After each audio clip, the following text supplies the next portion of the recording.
When you make about the only car in the world that can impress people in Monaco around breakfast time and do the same thing in St. Moritz at lunch the same day, what do you do for an encore? You take the top off. Let's drive the 2013 Bugatti Grand Sport Vitesse and check the tech.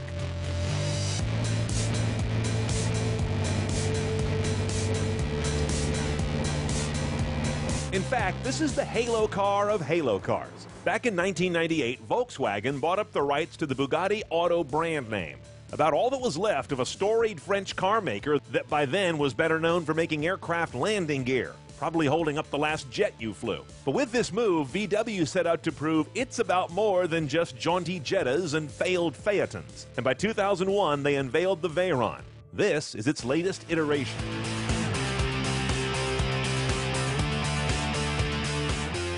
Now, I've got the Bugatti staff 10 yards away from me, and I'll still tell you this car is not exactly conventionally pretty to my eye. But such is the tyranny of aerodynamics. If you want to do 250 plus and stay on the surface of the earth, you shape the car exactly as the wind tells you to, and do it with a smile.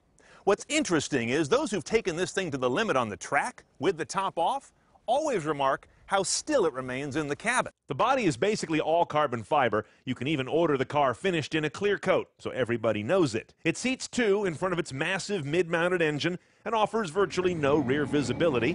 You handle blind spots by driving away from them.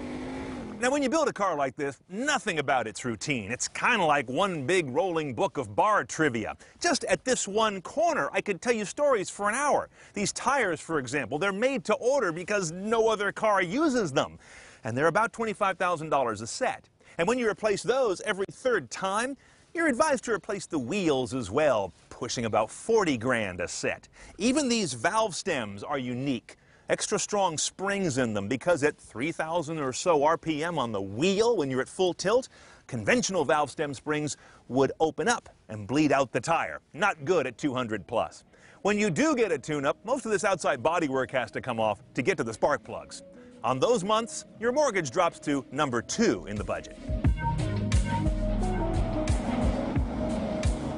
Now, the specs of this car, and particularly its engine, have been breathlessly overcovered by every blog and car magazine on Earth, so I'm not going to kill you with that, except to talk about the architecture of this guy. This is an 8-liter quad-turbo W16. The W16 part throws a lot of people. Here's what it means. It's basically two kind of V8s that are both Siamesed together, sharing one crank.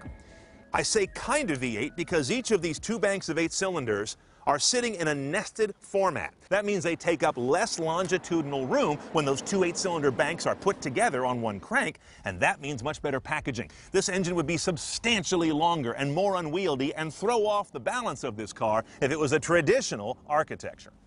The result, 1,200 horsepower and 1,106 foot-pounds of torque. Yes, both 4 figures. I have never seen that in a car we've reviewed before.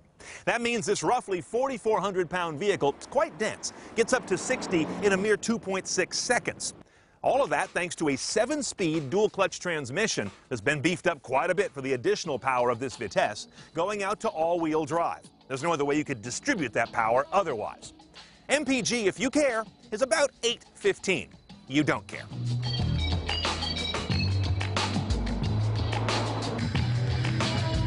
Now, inside this guy, it's frankly CNET's nightmare. We don't have every tech option. You can get navigation. They don't make a big deal about it. I think you can imagine why.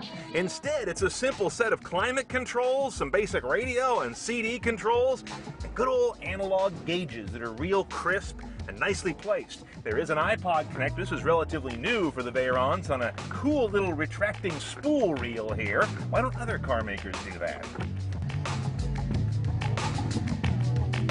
So here we are in stop-and-go traffic in California's wine country, and believe it or not, this is not wasted footage, because I've driven a lot of so-called supercars that have a very unsuper gearbox. Very cantankerous sometimes at this level. This car has impressed me with its ability to be docile and drive like a slush box when you want it to. And then, of course, transfer all that power at other times when you want it to. That's a pretty good trick. It makes the most amazing sounds. There's whirring. There's growling.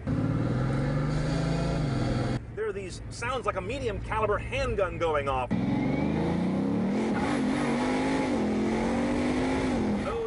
are the boost valves on the turbos, releasing excess pressure.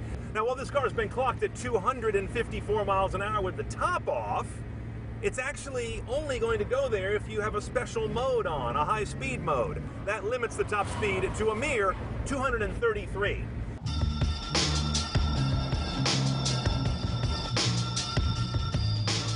I know what you're all asking, hey Cooley, is it really that fast? Well, let me tell you, there's no way you can flex this car on public roads with any degree of responsibility, really with any degree of reality. Neither its 0 to 60 nor top speed or any other metric have much relevance on the street. About the only icon of its prowess is that the windows automatically raise at 95 miles an hour. At which point you are still in second gear and wondering where that stretch of road went. And in some strange sense, there's almost nothing you can do with this car on a public road you couldn't do in a $70,000 Audi, except this.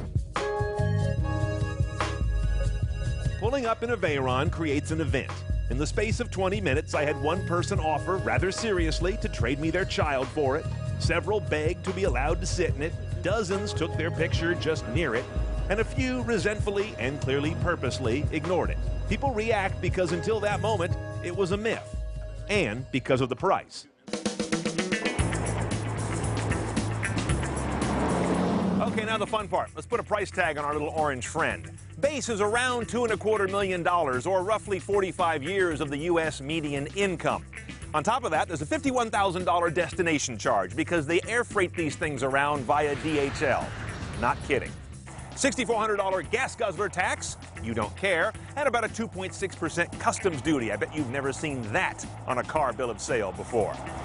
In the end, this car is phenomenally expensive. And you would look at its German engineering, French manufacture, and Italian heritage and see a bar joke coming. But this car most certainly is not one.